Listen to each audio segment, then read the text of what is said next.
Good morning, everyone.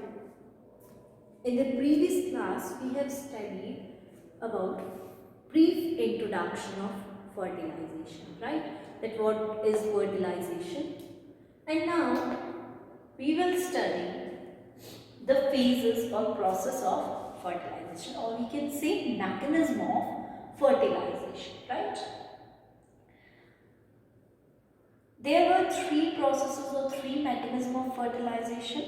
On first, we have given brief light that first process was,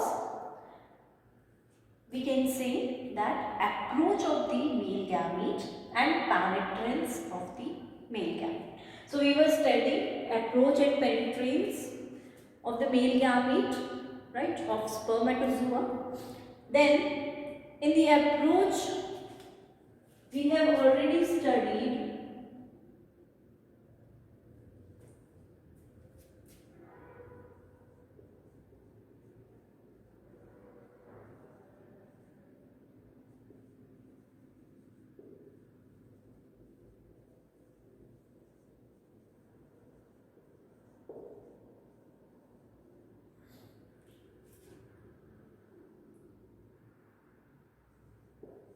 approach,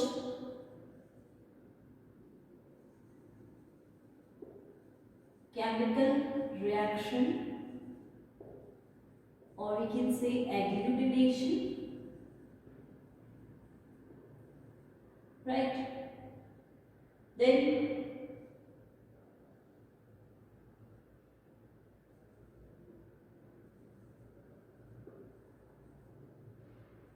sperm lysine action,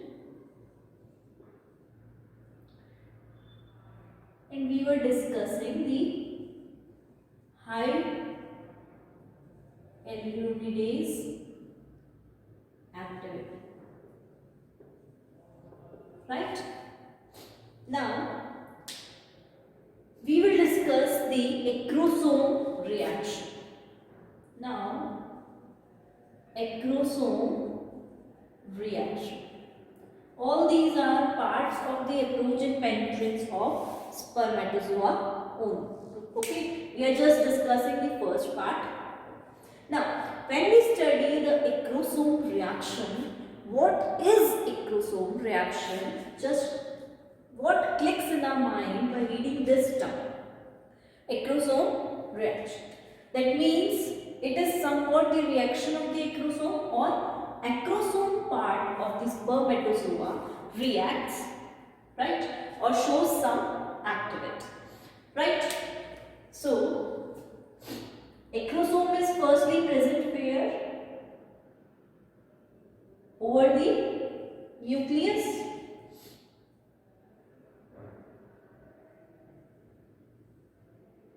Suppose this is the nucleus part, acrosome is this portion,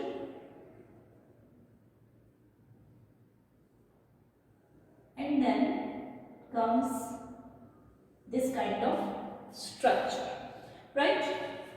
So this acrosome part we know contains acrosome granules, right? This part contains some acrosome granules in it. Alright? Now, these acrosome granules are released outside. How? Because the first membrane, or we can say outer membrane of the acrosome breaks. Why it breaks? We are saying breakage of outer membrane. Why? Because it comes in contact with the ova, or we can say membrane of ova. So some sort of chemical activity occurs there. As a result of that, breakage occurs of the outer membrane, right? Breakage occurs there. Now, second question comes in our mind. Due to breakage of outer membrane, these acrosomal granules present inside the acrosome are released outside, right, in the outside environment. And second thing, the inner membrane of the acrosome, what does it does? It is also present here. So inner membrane protrudes out, right? That means it comes out and form a acrosome filament. Right? Filament-like structure is formed in that way. So this inner membrane will protrude out and form some kind of filament-like structure which is called as acrosome filament. And as a result, this filament enters inside the egg. Right? So this is the acrosome reaction part. Now, as we say that this kind of filament structure is not found in all the organisms, right? It is not present in all the organisms. Some lower organisms possess this ability to form these acrosome filaments. Now we can study the structure, how it is formed.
We are just observing different stages that how this reaction is going on.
Right?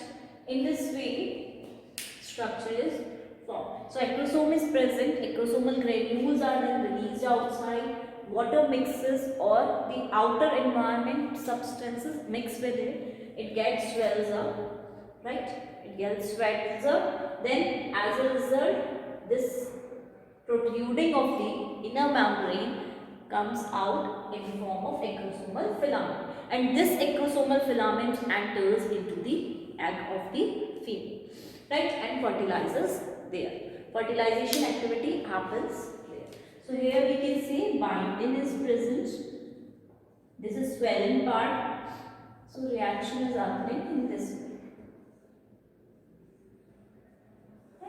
So this is acrosomal reaction, that there are changes occurring in the acrosome region of the spermatozoa, right? In this way, acrosomal changes are occurring there.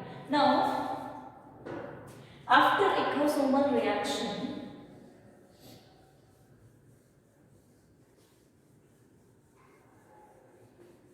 we will talk about capacitation.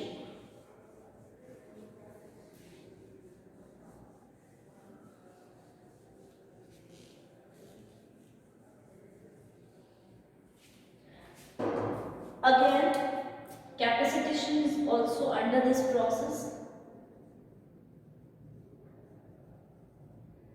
Capacitation. What this term stands for, right? We will see this here, that if we take spermatozoa directly from where? Directly from testes or males, right? If we take spermatozoa, male gametes, directly from the testes, right, or male organs, male reproductive organs, then we will find out that these spermatozoa cannot fertilize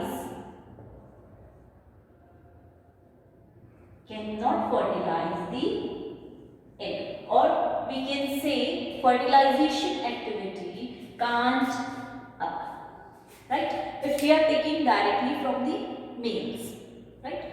But if we observe that insemination occurs, right, that is deposition of male gametes into the female reproductive parts, right? So if insemination occurs, male gametes are deposited where? We can say in the vagina or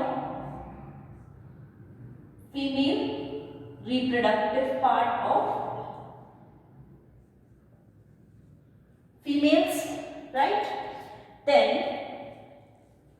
this portion or female reproductive part secretes some kind of chemicals which makes the spermatozoa or male gamete active.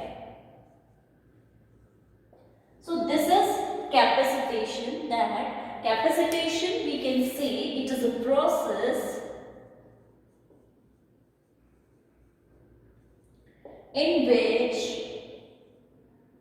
male gamete has capacity or has ability to fertilize an egg.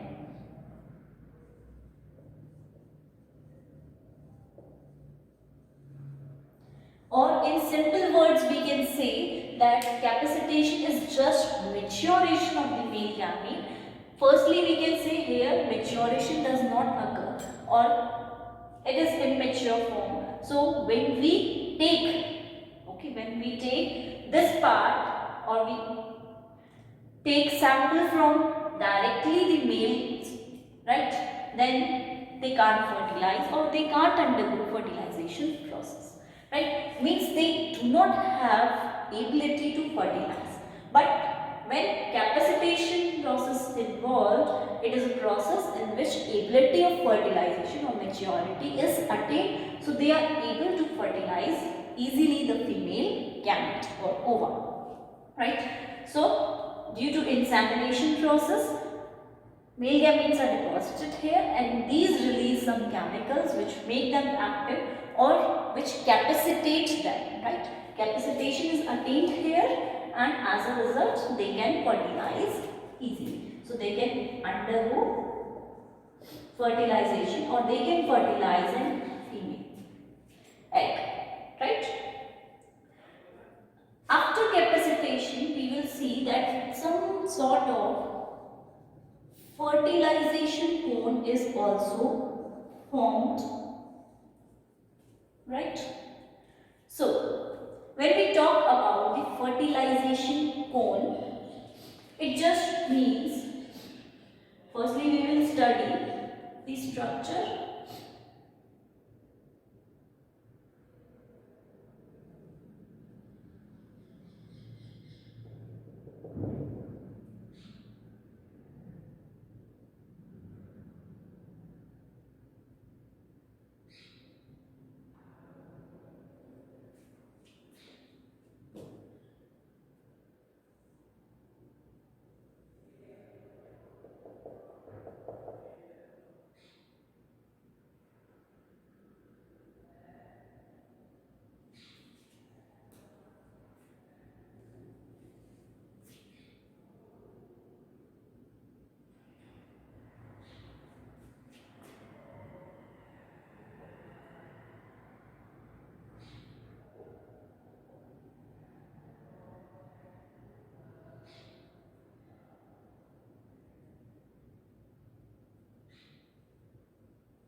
Right?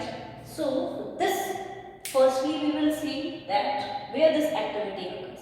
This activity occurs in the ovum. That is the female gamete. The outer membrane of the female gamete just undergoes, or we can say just protrudes out to form a cone-like structure. Right? It just protrudes out, or it protrudes just out like finger-like structures. Right, firstly it is plain, then it forms some sort of finger-like projections outside, and in this way it forms a cone. And as a result, cone is formed, and sperm or male gamete directly enters inside, and cone traps that male gamete. So simply it is structure is bilkul simple, right? Plain structure, but when sperm attains capacitation, it tries to enter inside, then this membrane protrudes finger-like projections outside, form a cone-like structure, and as a result, in this cone-like structure, male gamete is trapped easily, right? So, we can say that this cone-like structure is called as fertilization cone. Why it is called as fertilization cone? Because it is helping in some sort of fertilization activity, right? Because it helps in fertilization, that's why fertilization cone is named. Now, second thing, that in some organisms only the head part enters inside, right? In some parts, head with middle piece also enters, and tail is left behind, right? And in some parts tail can enter, but this is the exception. Mostly head and middle piece part enters inside, right? So organism to organism it differs that which part is entering inside the female cat. Now we will talk about the monospermy and polyspermy, right? Monospermy and polyspermy activities also occur at this. Now, when we talk about monospermy,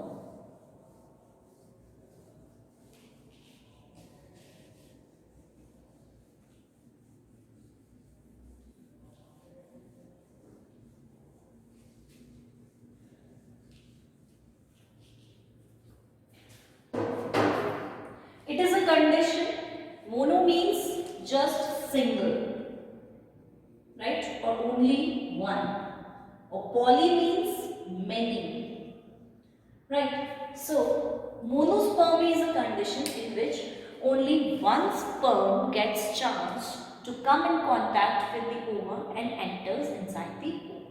So this is monospermy condition in which only one spermatozoa fertilizes the egg, right? But sometimes what happens is monospermy is mostly we are seeing it is permanent. That means most of the organisms are formed by this process only. But sometimes this monospermy can't function properly, or some sort of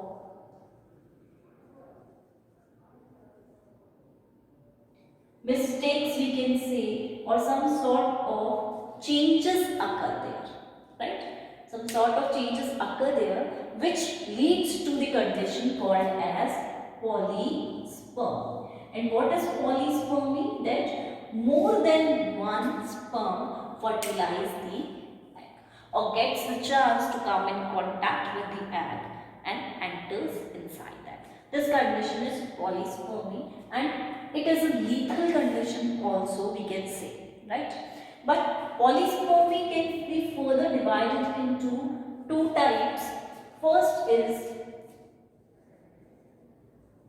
pathological polyspermy, right?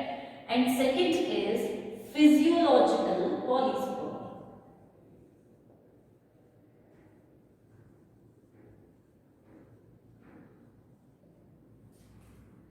Right? Pathological polyspermy. What occurs in this is, we will observe this, that here two, or we can say more than one sperm or male gamete enters inside the ova, right, and can fertilize the ova. When two male gametes, each containing haploid number of chromosomes, enters inside the ova, which is also haploid in nature, then what will be the condition? Triploid. So zygote formed will be of triploid nature, right? And this triploid zygote, three in nature, 3 sets of chromosomes it will contain. So this triploid zygote will just can't survive, right? It can't survive and it will not divide further. No cleavage will occur in this. So as a result, life cycle stops there. That's why it is called as pathological polyspermy. That means pathologically this polyspermy is not further creating organisms. When we talk about physiological polyspermy, sometimes what happens is ova contains a great amount of yolk. Like this is ova, it is having great amount of yolk. So alright, so they more than one male gametes can enter inside, can get embedded inside, but only one gets the chance of fusion. only one fuses, so it is a kind of physiological polysperm. So monospermy and polyspermy are certain processes involved. So in this way, approach and penetration of spermatozoa completes here. Now we talk about second process, which is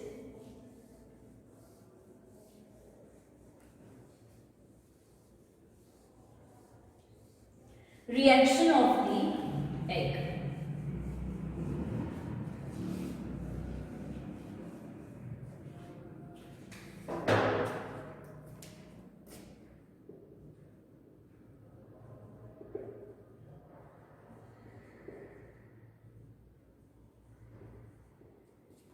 Right?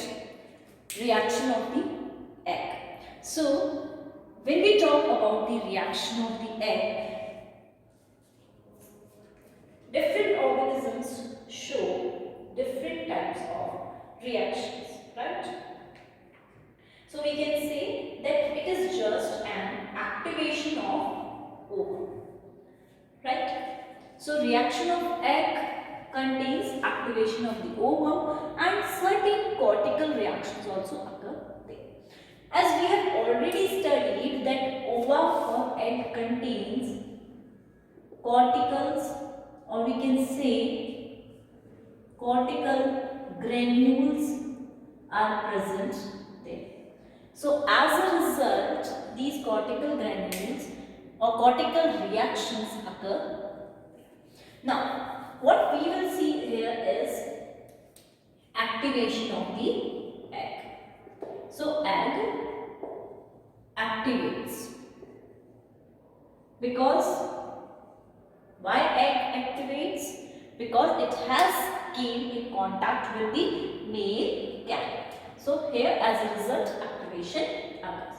Now in sea urchin is a member of Echinodermata phylum.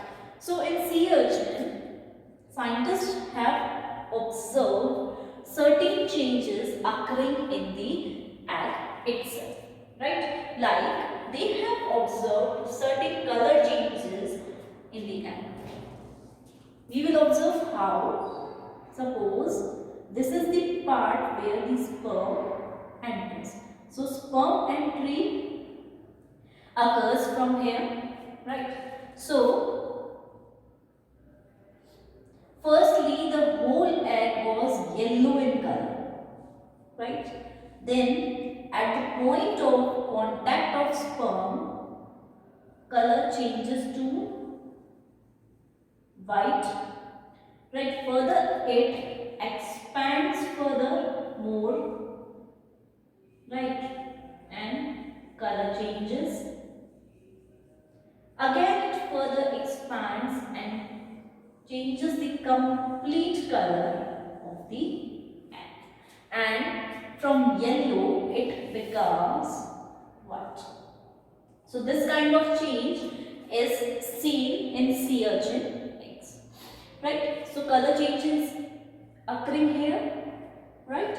So at the point of contact of sperm entry, right, color changes starts and it spreads all over the egg.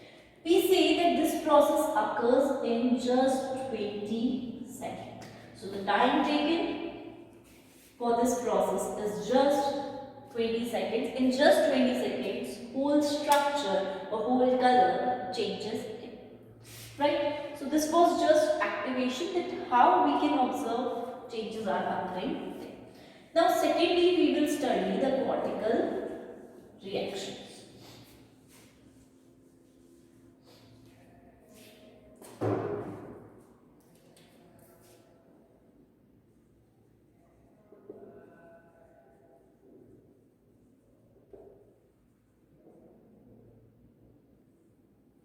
Cortical reactions are occurring.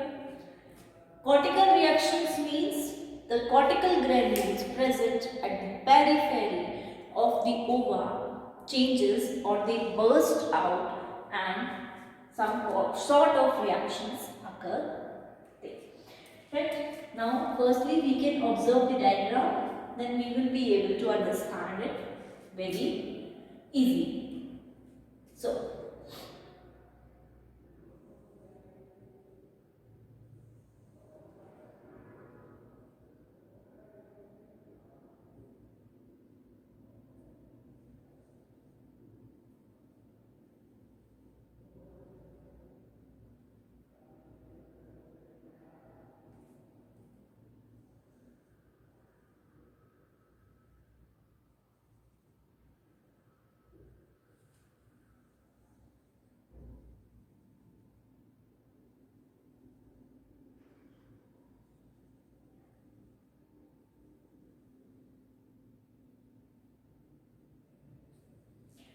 right, these are the sort of cortical granules present.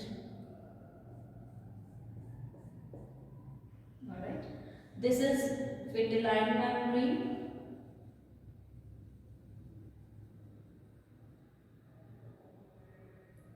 cortical granules are present. When we talk about the cortical granules, they are of mucopolysaccharides, right? They are mucopolysaccharides. And again, vitelline membrane just contains or is present outside, and at the lower part is present plasma lemma, right? In this way, this is the periphery part, or we can say the periphery area. Now, what happens next is we will observe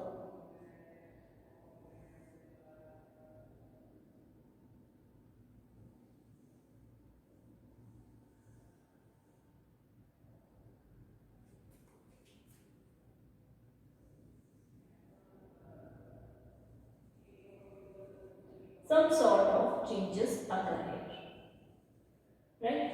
As because these cortical granules burst out,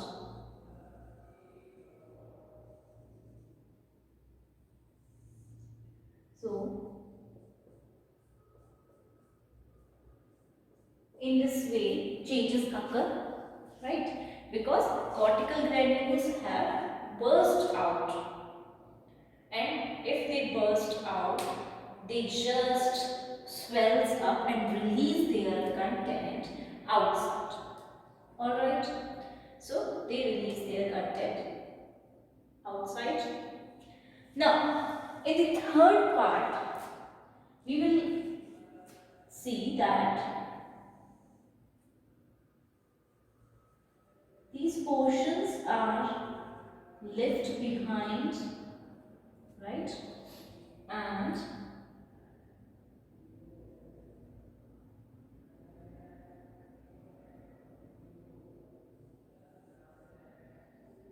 hemisphere is formed. So this is a kind of hemisphere, and as a result,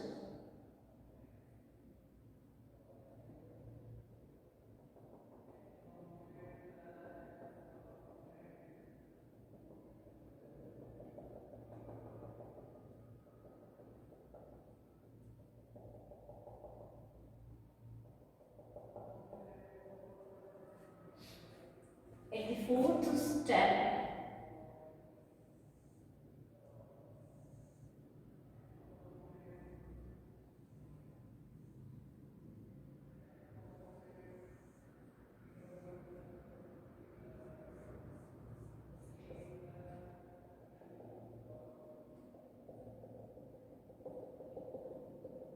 right? This is hemisphere. This is fertilization membrane.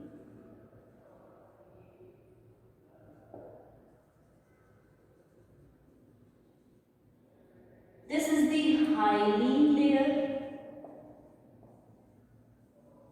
present here. Alright. So in this way, fertilization membrane is formed. So what happens in cortical reactions is cortical granules are present at the periphery. They burst out. So when they burst out, mucopolysaccharides are present in them. They come out and release. So we can say burst out. Right? As a result, all the materials present in the cortical granules burst out, comes out and transfers from there. Some sort of things, some things are left here and hemisphere are formed. Right? This sort of things will make double layer fertilization membrane here, and we can say hyaline layer is also formed at the end. So fertilization membrane is formed from the cortical reaction, which helps in the fertilization process. Secondly, we say that hyaline layer is also formed. Right? And what is the function of hyaline layer? It performs some kind of important function. What is that function? That during the formation of zygote, right?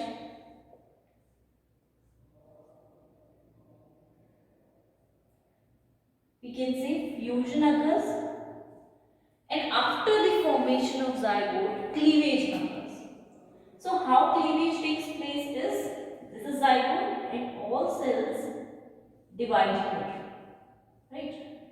From 1 to 2, 2 to 4, 4 to 8, 8 to 16. In this way, blastomeres are formed. So these blastomeres are attached together, right? Or they are attached together with the help of hyaline layer only.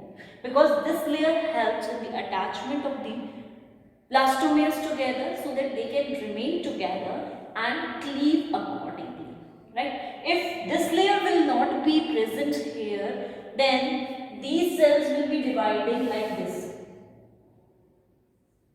One cell is here, one cell is here, one in this way. There will be no contact and the resulting embryo will be drastic, right? So hyaline layer just what does or what function it performs is it keeps all blastomeres